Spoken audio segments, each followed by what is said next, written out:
It was as a result of looking at paintings like this that I first became interested in Eastern philosophy.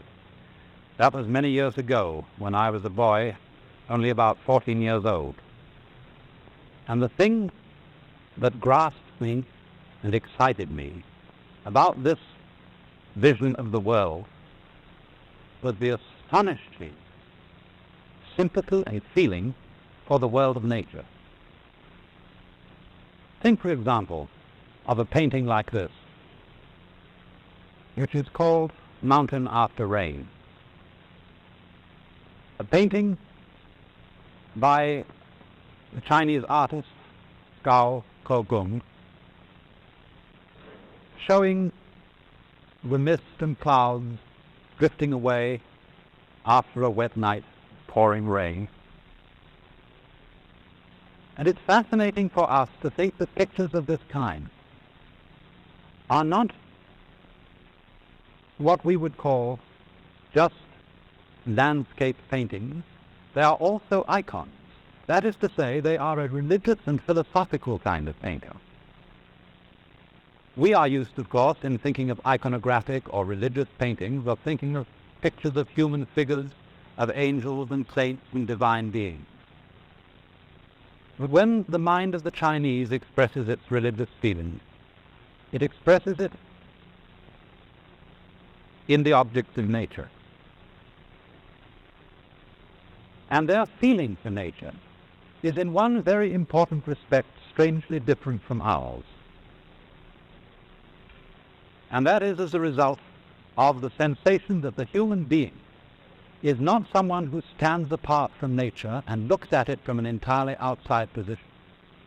But the human being has himself the feeling of belonging right in nature. And this is very startlingly illustrated if you look at another painting. This one by the great Song Dynasty painter Ma Yuan, called Poet Drinking by Moonlight. You would think it was just a landscape painting and puzzle find the poet. But if you look very closely in the bottom part of the painting, you will see him right there, drinking a cup of wine, sitting at a table with his boy attendant beside him. I suppose that's the equivalent of what would be a graduate student or a professor of English literature in these days. But that tiny man lost in the landscape is representative and symbolic of the whole attitude of the Chinese mind and the Chinese philosophy to the harmony of man and nature. Man not dominating nature, but fitting into it and feeling perfectly at home. But you know, our attitude is very strange and different. And we constantly use a phrase which in the ears of Chinese people sounds very peculiar indeed. We speak constantly of the conquest of nature, the conquest of space, the conquest of mountains like Everest. And they would say to us, well, what's the matter with you? Why must you be in such a fight all the time with your environment? Aren't you grateful to the mountain that it itself lifted you up when you got to the top of it? Aren't you grateful to space that it opened itself out for you so that you can travel through it? Why do you think all the time of getting into a fight with it? But that is indeed, isn't it, our dominant feeling. That we are using science and technology, the powers of electricity and steel, to carry on a fight with our external world and to beat our surroundings into submission with bulldozers. And it's also the same with our attitude to our own nature, because we've been brought up in a religio-philosophical tradition which has taught us to a great extent to mistrust ourselves. That is to say, it has taught us as reasoning and willing beings to mistrust our animal and instinctual nature. We have inherited a doctrine of original sin, which tells us not to be too friendly, to be very cautious with our own human nature. And this is something which is all very well, for we have indeed achieved marvelous things by technological interference with and alteration of nature. But if this thing is carried beyond a certain point, it gets us into very serious trouble indeed, as a result of what I would call the law of diminishing returns. Now, it's something like this, to illustrate it in a very simple way. Supposing you start mistrusting your own senses. Supposing you're the sort of person who, when you go out for a walk in the morning, you're going down to the market and you wonder, did I turn off the gas stove? And you've only gone a few paces from your house and you think you must go back and take a look in the kitchen and see if you really did turn it off. So back you go and you open the back door and look in the kitchen. Yes, you did turn it off. So you close the back door and off you go again. And then a few paces out you think, I wonder if I really saw correctly. Did I look carefully enough? And if at that point you break down and go back again, the more careful you're going to be, you're never going to get out shopping. You're going to be tied in a bind. And although you may say, well, that's only the sort of thing a very stupid person indeed would do, as a matter of fact, this is what our culture is beginning to carry on in very big dimensions. For example, we are privileged in the United States to enjoy freedom in a way that many other peoples in the world don't have it. Yet at the same time, we are very anxious to be sure that our freedom won't be abused. And we keep saying when somebody does something that is an abuse of freedom, there ought to be a law against it. And so hundreds and thousands of laws are put into effect to prevent people from abusing their freedom. And so much legislation involves the most complicated processes of record keeping. As, for example, the records you have to send in every April to be sure you didn't cheat on your financial affairs. Records which become more and more and more complicated, so that nowadays sending in an ordinary individual income tax return is as complicated as extracting the cube root of a complicated number. And the net result of our anxiety to write down just exactly and to the last hair, so that some shyster lawyer won't find a loophole, exactly and to the last hair what we may and may not do. The net result of this is it's becoming increasingly difficult to do anything at all. In other words, if you want to start a business enterprise, if you want to create, say, a non-profit society, you have to hire lawyers, you have to have whole staffs of secretaries to attend to the bookkeeping, the records, the returns that must be made to the government. And some of our great universities even have vice presidents in charge of relations with the government. The same thing comes out, for example, also in our animosity to nature in the sense of wanting to obliterate distance. We want to go faster and faster everywhere we go, and so annihilate the span of the earth between ourselves and the place we want to reach. But what is the ultimate result of it? Just think. If you're getting faster and faster from point to point, and obliterating the distance between points, two things happen. In the first place, all points that are set next to each other by, say, jet propulsion tend to become the same point. In other words, the faster you can get from Los Angeles to Hawaii, the more Hawaii becomes exactly like Los Angeles. And therefore tourists keep asking, well, has it been spoiled yet? And by that they mean, is it just exactly like home? And furthermore, if we begin to think about our goals in life as destinations, as points to which we must get, it begins to cut out all that makes the point worth having. It's like saying, well, instead of giving you a full banana to eat, I will give you the two precise ends of the banana. And that would not be in any sense a satisfactory meal. But that is what happens as we tend to fight our environment and to want to get rid of the wonderful limitation of space in distance. And you know, if we carry this kind of thing to its ultimate extreme, we get into a most extraordinary tangle, which I think I could very well illustrate in this way. Let's go and have a look over here at a sentence which has been written on the board. That is a sentence which is behaving like we are behaving in our mistrust of nature. That is a sentence which fundamentally does not trust itself. And it says of itself this statement is false. Now, what do you see funny about that? His sentence behaved in an extremely peculiar way, because if it is true, then it is not true. And if it's not true, then that's what it says, that it isn't true, so it's true. So that if this statement is true, it is false, and if it is false, it is true, and so on and so on. In other words, the meaning of the sentence is oscillating. It's shaking from true to false, like an electric bell vibrating. And in other words, you might say that this particular sentence is suffering from anxiety. For anxiety is the condition that comes upon us when we fundamentally mistrust ourselves, when we mistrust our own nature, and are trying to keep such a tight grip on it that we start to tremble, as one's hand starts to tremble if you become extremely anxious to hold it still.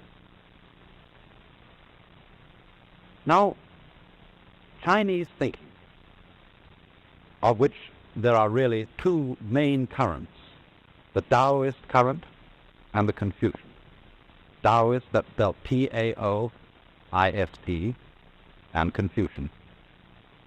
And both of these main currents of Chinese thought agree on one fundamental principle, and that is that the natural world in which we live and human nature itself must basically be trusted. They would say of a person who can't trust his own nature, well, if you can't trust your own nature, how can you trust your very mistrusting of it? How do you know that that's not wrong too? And so if you don't trust your own nature, you are as fundamentally balled up as anyone can get. Now it's interesting to look at the fundamental Chinese word, which we translate as nature, because it has a rather different meaning from the word that we use. In Chinese, nature is written like this. You know that Chinese characters are fundamentally pictures. And this first one is the picture that used to be a face. And so it means oneself, or of itself. And the second character, I don't know what this was originally, it's become now a very abstract figure.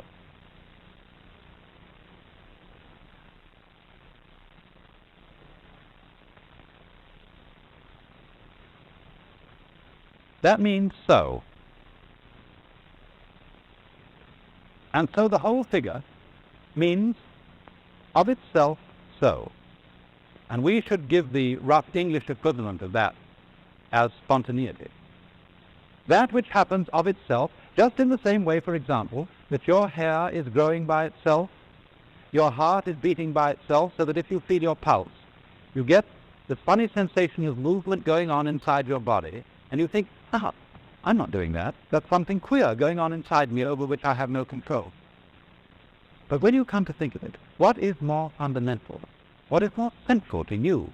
What is more the very middle of yourself than your own heart? And so this idea of nature, that which happens of itself so, is a process which is fundamentally not under our control, which is happening all on its own, just as our breathing is happening all on its own, and just as our heart beating is happening all on its own. And the fundamental thought of Taoist philosophy is that this self-so process has to be trusted. If you turn now to Confucian ideas, we will find another word that represents the basis of human nature. This word, written like this,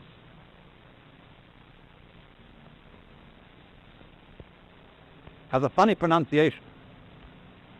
Although when we Romanize this word in English, we spell it J-E-N, it's pronounced Jan. Sort of like rolling an R, or rather saying R but not rolling it. And this word is the cardinal virtue in the whole system of Confucian morality. It's usually translated human-heartedness or humanness. But when Confucius was asked to give a precise definition of it, he refused. He said, "You have to feel the meaning of this verse. You must never put it into words." And the wisdom of his attitude about not defining the animal is simply this, that the human being is always greater than anything he can say about himself and anything he can think about himself. If we formulate ideas about our own nature, about how our own minds and emotions work, those ideas are always going to be qualitatively inferior, that is to say, far less complicated, far less alive than the actual author of the ideas themselves, and that is us. So there's something about ourselves which we can never get at, which we can never define, in just the same way that you can't bite your own teeth, you can't, without the aid of a mirror, look into your own eyes, you can't hear your own ears, and you can't make your own hand catch hold of itself. So that you must basically trust this. Confucius would say he would rather trust human passions and instincts than he would sometimes trust human ideas about what is right. For example, when people go to war, they very often go to war about who has the right ideology, who has the right of this particular dispute, and who has the wrong of it. And because there can be no agreement, no compromise between principles of right and wrong, ideological wars generally tend to be vastly destructive. On the other hand, when we go to war for simple, ordinary greed, because I am greedy of another people, of another nation, I want to carry off their goods, I want to carry off their women, I will at least be sure in going to war with them that I don't destroy the thing I want to possess. And so, if we are then bound to trust our own nature, this attitude of hands-off, of not interfering with oneself beyond a certain point, is called, again in Lao Tzu's Taoist philosophy, this: Wu,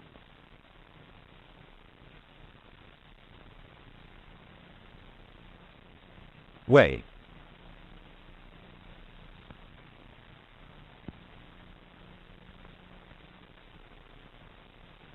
This character means no, not, or don't. And it's said to have been originally based on a picture of bunches of grass tied together like this,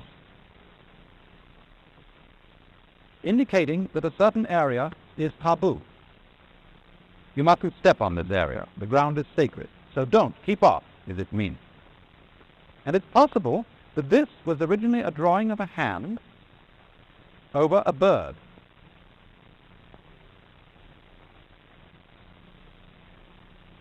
Like this. So the meaning of this is grasping a bird. The whole idea is don't grasp the bird. In other words, don't clutch at what is living.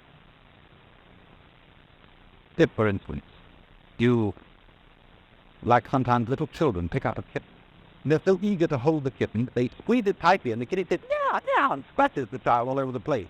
It's because he is loving it, he is grasping it too tightly. And so in the same way, we have to allow all living things to let go and manage themselves. Look, supposing if in drawing, I wanted to be absolutely certain that my hand didn't go away from a line. And so I began to get anxious. Is it going to go straight? And so let's bring in this hand to hold on to it. Oh, and let's send this one straight. But now how can I be sure my left hand's going to stay still? Maybe the right one will have to catch hold of it. Oh, and then we're in a total mess.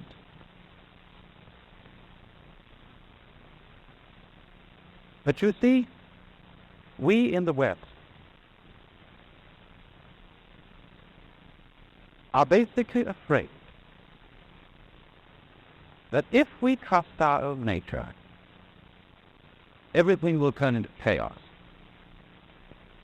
We're afraid, as it were, not to keep holding a club over our heads, to keep watching on our instincts and our passions and our so-called uncivilized animal natures, fearing that they will go awry. But you know, when you let go of that grip on yourself, sometimes astounding things happen. You get out of your own light. You're functioning altogether in one piece. I mean, after all, a person who is basically divided against himself, who is in inner conflict and is trying to go in two directions at once, he can't go anywhere. He just has to sit and dither. Whereas if I'm going all in one direction, then at least I'm going, and even if I'm going in the wrong way, I can change the direction. But if I'm trying to go in two ways at once, I don't get anywhere at all. Now, artists in the Far East have made a great deal of what they call a controlled accident. Marvelous things that happen as surprises when an artist does not try to dominate his medium, but let his medium itself do some of the work. Take, for example, this cigarette jar that I have here.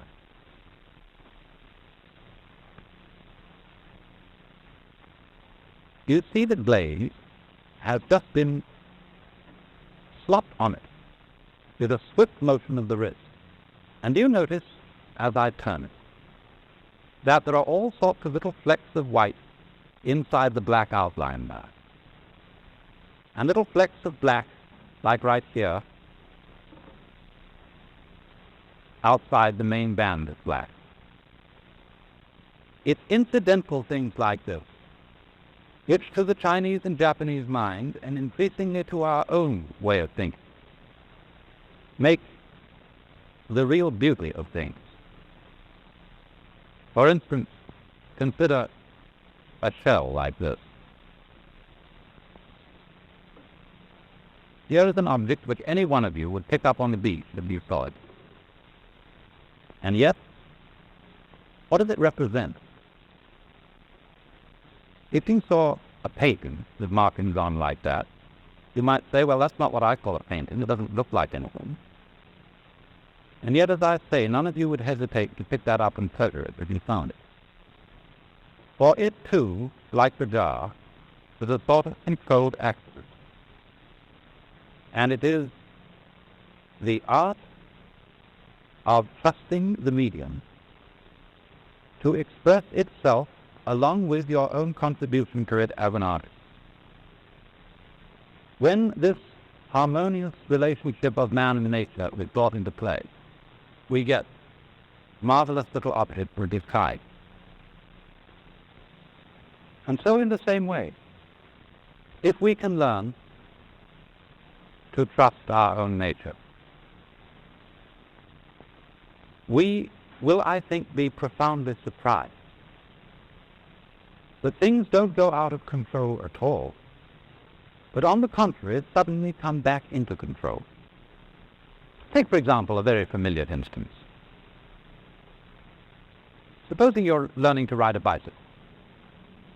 Some of you will have known that when you started out this rather difficult art, you found yourself immediately falling over, and your first instinct was to turn the wheel right opposite the direction in which you were falling. And in this way you collapsed totally on the ground. It seemed to be common sense to turn away from the direction in which you were falling, and yet the thing you have to learn to do is to turn the wheel in the direction in which you are falling, and in this way you suddenly come up straight again and you're in control. You expected to fall. You went with the fall, and you came to yourself again.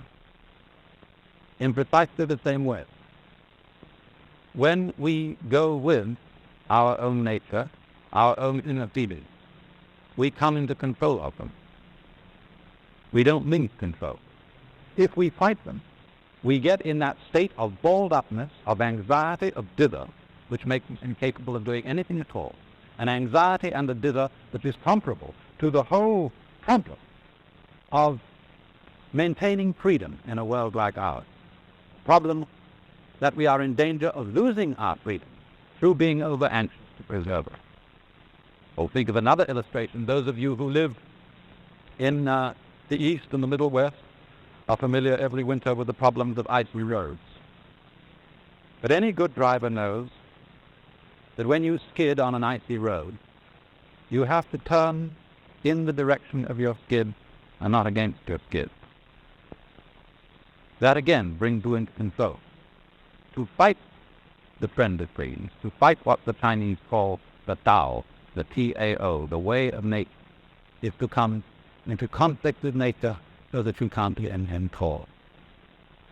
Or another common example, everybody who ever used a sailing boat knows that if you are going to move, you've got to keep the wind in your sails.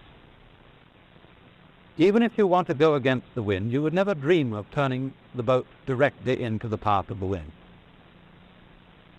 So you always have in some way to keep the wind behind you. But when you want to go against the wind, you don't fight the wind, you use the wind. You, in other words, tack against it at an angle so that it blows you into itself. And this is the fundamental principle of Chinese philosophy, which underlies that startling manifestation of it in Japanese wrestling called judo, where you overcome the enemy not by opposing, but by using his own strength to bring about the downfall. For this is the philosophy of bend and survive, of the strength of weakness, as the willow trees under snow go supple and drop the snow, the pine with its tough branch piles up the snow and cracks.